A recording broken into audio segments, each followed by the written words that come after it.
Please subscribe and don't forget to press the bell icon to get notified whenever we upload a new video.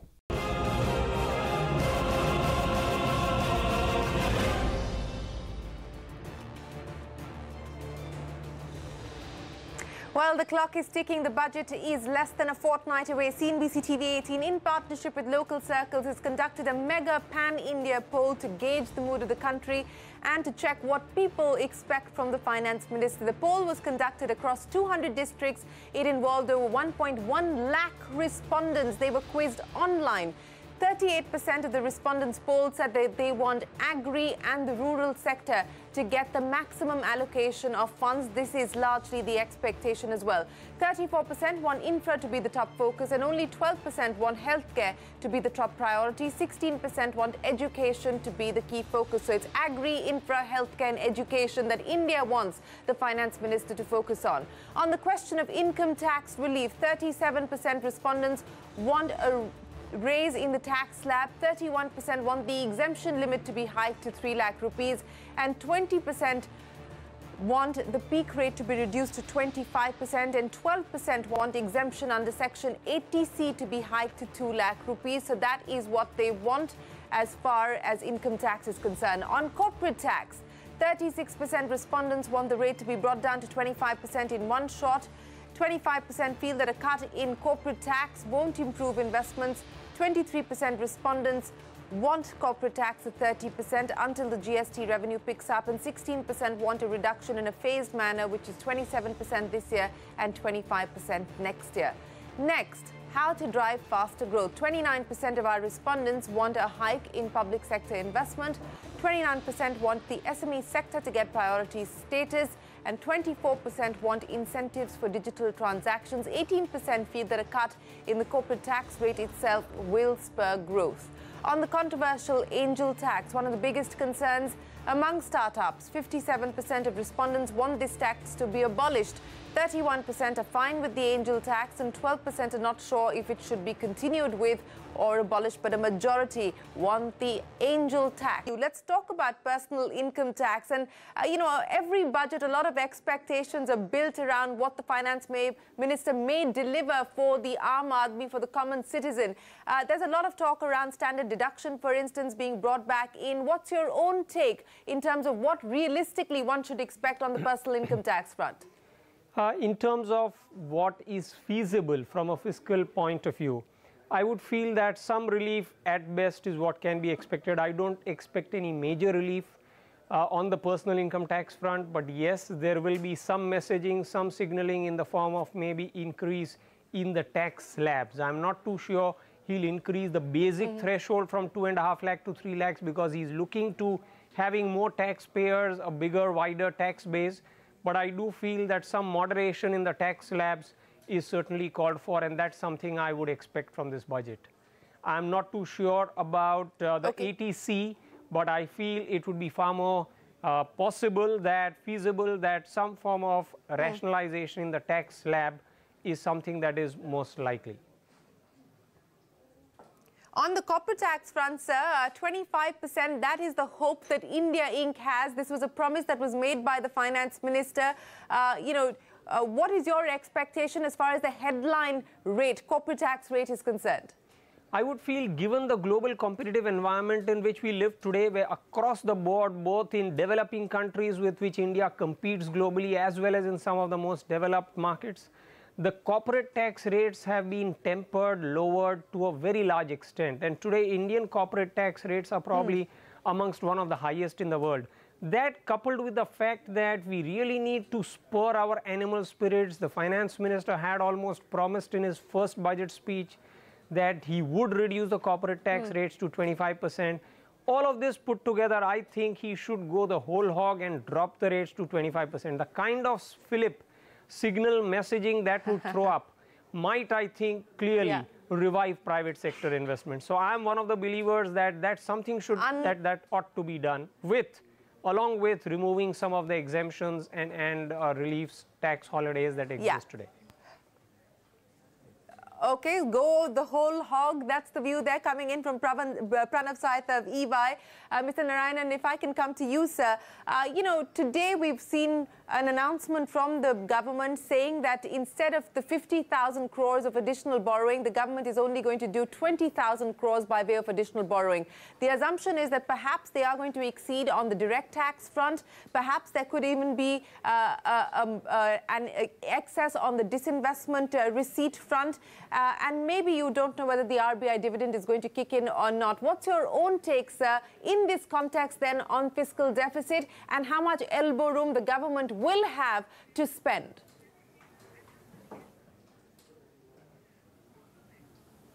I think this year's fiscal deficit, the real problem has been that the expectations of the finance minister of a nominal growth of 11.5%, with which he presented the budget, that's not going to be realized, particularly because inflation has been a little bit lower and growth has also been a little bit lower.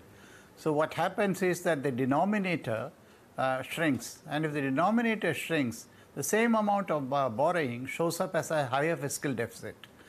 So I do feel that it is not the actual requirement of money that is going to drive the increase in the fiscal deficit, but more the problem with the denominator and the lesser revenues, particularly the lesser revenues that seem to be coming in the last few months in the GST. So I think a borrowing of 25,000 crores would be enough to meet his entire expenditure, but would still show up as a slightly higher fiscal deficit in the numbers. Okay. Mr. Narayan, you know, you were talking about the poor revenue collections on the indirect tax front, and we've seen that happen with GST.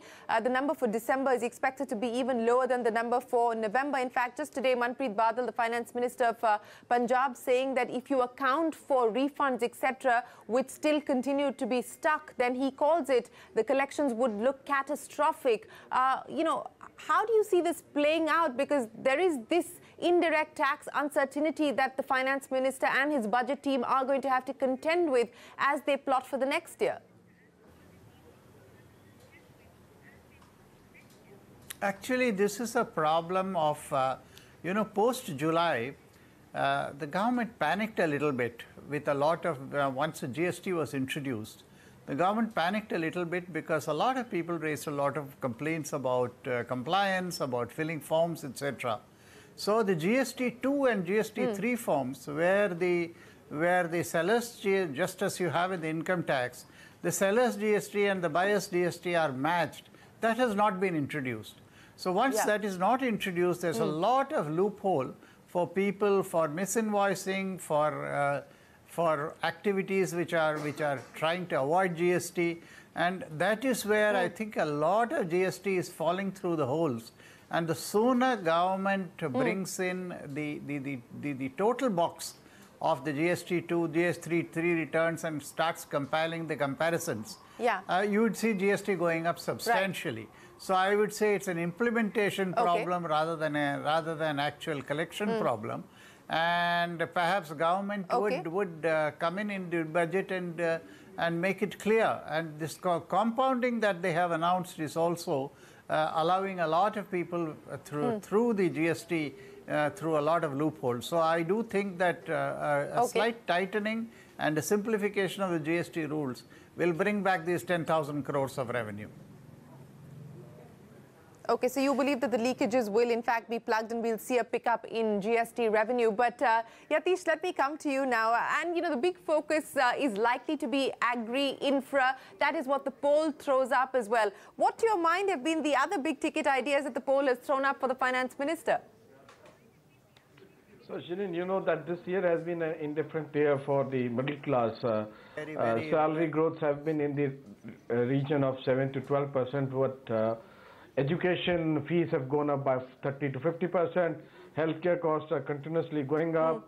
And we've seen a continuous stream of farmers' agitation in Madhya Pradesh, Maharashtra, Gujarat, Rajasthan, and even some of the states in the south. So, you see the whole environment that we are living in currently, you know, the finance minister is aware of the fact that these areas now need additional input. 2 years back, the finance minister had talked about the fact that incomes for farmers has to be doubled. but there is very little in the budget that is done for the farmers directly, because as you know, that MSP and other elements are not really part of the budget. So there are things that the government has to look at, that how do they plan, even on Manreka, which last year the allocation was increased almost to 48,000 crores. Can they increase it furthermore? Yes. Or can they look at other schemes like the Pradhan Mantri Rural Awas Yojana, which is or affordable housing in the rural area. Plus, there has been, as you know, for the last 15 years or so, there has been absolutely no increase in spending on healthcare. We've been stagnant on healthcare investment at 1.2% of the GDP for the last so many years. So this is, healthcare costs have, mushroomed up at such a high level that 80% of the healthcare is now in private sector hands, and they just don't allow pricing to be controlled. Education, again, you've seen over the last 1 year that Gujarat, UP, Maharashtra, Rajasthan, even Haryana talked about capping the whole school fees. Yes. Because the school fees were increasing at a rate of 30 to 35% every year. So there is this imbalance happening in household budgets, Salary growth at 12%, education fees growing at 40-50%, healthcare costs again going up dramatically. So somewhere... So what can he do to sweeten... what can he do to sweeten the deal as far as the middle class is concerned? That is what you're saying should be the focus of the finance minister. But Pranav Saitha, let me come back to you. One of the issues that has been shown up in this poll, as well as the previous poll that we did pertaining to startups, is the controversial angel tax. It is not something that this government brought in, but it is something that this government has continued to take forward. Do you believe the time has come now to axe the angel tax? And number one priority item that the government must take forward in the budget, according to you? Oh, absolutely. I think this particular tax is just completely inexplicable. There is no way one can justify such deemed taxation, which actually hinders business, which actually prohibits, becomes an inhibitor to business. So I would feel here is a case where India is at the cusp of becoming one of the key countries where startups, angel investments, entrepreneurship is required to be given a boost, whereas this particular provision, without any further analysis, just paints everyone with a black brush as though there was a tax avoidance involved in every angel investment. That, I think, is just not acceptable. And I would feel this tax, there is no way one could logically justify, rationally justify, it must go. Yes, if there are pockets, small pockets where there have been abuses of tax avoidance or unaccounted monies being shown in this way, those can be separately and specifically targeted and tackled. But having such a sweeping provision as the current angel tax, as it is popularly called, is certainly not the right way to do to tax citizens. And that's what really destroys the level of trust and confidence amongst taxpayers as to whether they should get into the tax net at all. Absolutely. So I think that's very, very important to restore that element of trust and fairness in the tax regime as well. Okay, Mr. Narayan, let me come to you, sir, with a final question, and this has to do with what could be perhaps the big bang ideas that this budget could take forward. A CNBC TV18 news break today that the government is revisiting an old proposal, which was a proposal that had come up for discussion a few years ago, of 100% FDI into the banking sector. Public sector banks, currently the FDI cap at 20% could go up to 49%, and for private sector, it could go from 74% to 100%. It is in consideration at this point in time. Whether it finally goes through or not, we don't know. But could this be a big ticket idea for the budget to take forward, sir? I don't think a 49% in FDI investment in public sector bank would really be welcomed by the middle class. The middle class is comfortable with the existence of a large number of public sector banks where their FDs are reasonably secure, where they bank, and it's not everybody who's going to the private sector banks. So I don't think that this, even if it is introduced, I don't think it would be a particularly popular measure. So far as private sector banks are concerned, already most or several of the private sector banks, directly or indirectly, are held more than 75-80% by foreign entities, through the institutional investor route. That's right. Or the FDI route. I can name and several FDI. of those. Yeah. And taking that to 100% would, and FDI. Taking that to 100% would benefit them for sourcing higher capital. But I do think that government should be very, very wary about touching the public sector bank with FDI, because that would be definitely a no-no for the middle class. One big idea for the finance minister, sir, that you would like to see in budget 2018. I think one big idea should be what my colleague on the panel said some time back: bring down the income tax rate, not at the threshold level, but overall bring down, remove some of the, surcharges, bring it down to a single flat rate.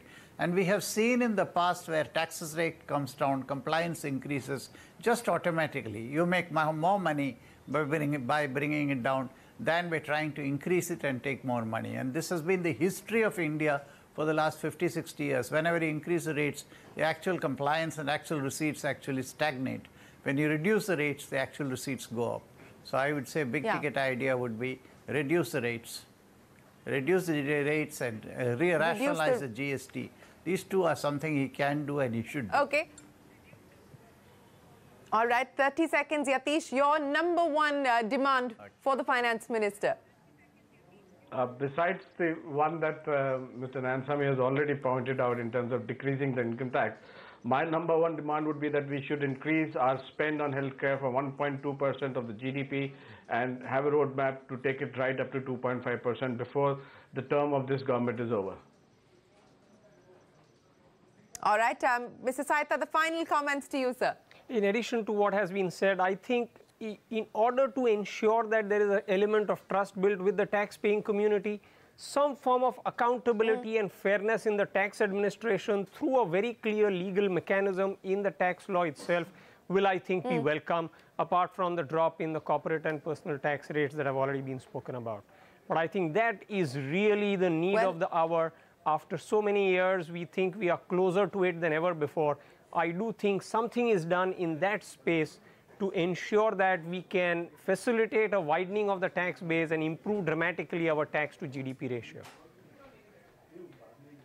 Well, let's hope that we do see some of the recommendations and ideas that have come forward from our guests today being taken forward in Budget 2018. Those are the key findings of the CNBC TV18 Local Circles poll. 1.1 lakh people polled online to bring you these results. Pranav Saita, S. Narayan, Yatish Rajawat, appreciate you joining us here on CNBC TV18. It's time for us to head into a break. When we return, our budget caravan travels to Lassalgaon, India's largest onion market.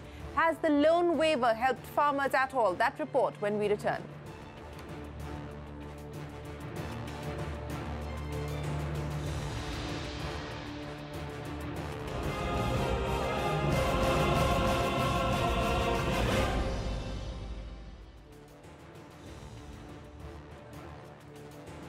Early last year, when the Maharashtra Chief Minister Devendra Fadnavis announced a farm loan waiver, he called the 24,000 crore rupee waiver one of the largest in the history of India. But has the waiver provided relief for Maharashtra's farmers? Utkarsh Chaturvedi travelled to Lassalgaon, Asia's largest onion market, and he gets us this ground report.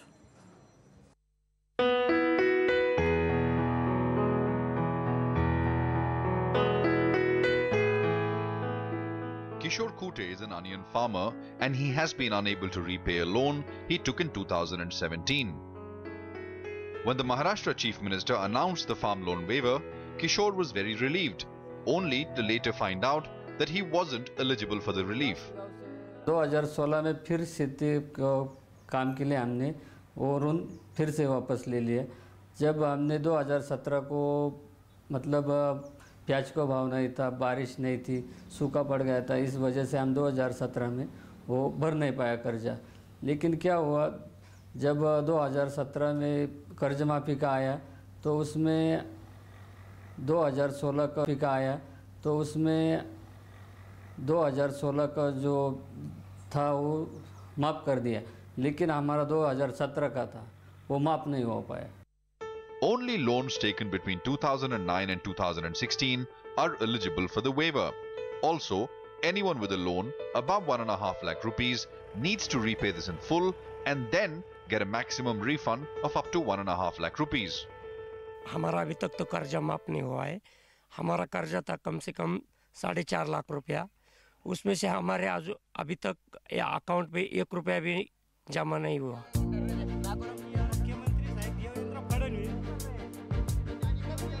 When we spoke to farmers in Lasalgaon market, many seemed unhappy with the way in which the waiver scheme has been implemented. क्या कर्ज जो आपको माफ करने का वादा हुआ तो अभी तक आपके खातों में पहुंची है? सर ऐसा बात है कि जो कर्ज माफी है वो तो बहुत छोटी है। 25,000 तक का कर्ज माफी कोई कर्ज नहीं है। हाँ, देने का है तो सर लाट सभी किसानों को दे दीजिए। तो आप लोगों का कहना है कि 2017 में माफी नहीं दी गई। अच्छा, जो 2016 में दी गई वो पैसा आया है अभी तक या नहीं आया है? 1 रुपया भी नहीं, खाते में 1 रुपया भी नहीं आया। तो सरकार का तो कहना है कि काफी सारा पैसा आ चुका है अभी तक। सरकार गया है, लेकिन वो जिसका एक सरकार ने नीचे वाला कर्जा है उसके पास आ गया है सिर्फ केवल 1.5 लाख के नीचे वाला कर्जा है जिसका 1.5 लाख के ऊपर जो कर्जा है उसके पास कोई आया पैसा नहीं आया। किसान की फरियाद कौन सुनेगा? The relief for farmers has come in the form of higher onion prices, which are now at 3,000 rupees a quintal compared to just 800 rupees a quintal a few months back. Even though the promised amount of farm loan waiver was given to the farmer, especially the ones who are below the 1.5 lakh limit, but what the farmers here complain is that it is too little and too late, because 2017, which was the most challenging year for the farmers, is not being included in the farm loan waiver list, and that is the biggest demands of the farmers here in Lasalgaon. In Lasalgaon, Utkarsh Chaturvedi. And we will get you more on our budget caravan through the week. But with that, it is time for us to wrap up this special broadcast. Thanks very much for watching, but don't go anywhere. A special discussion on the big CNBC TV18 exclusive news break. Is 100% foreign direct investment for the private banking sector on the cards? That and more when we get back.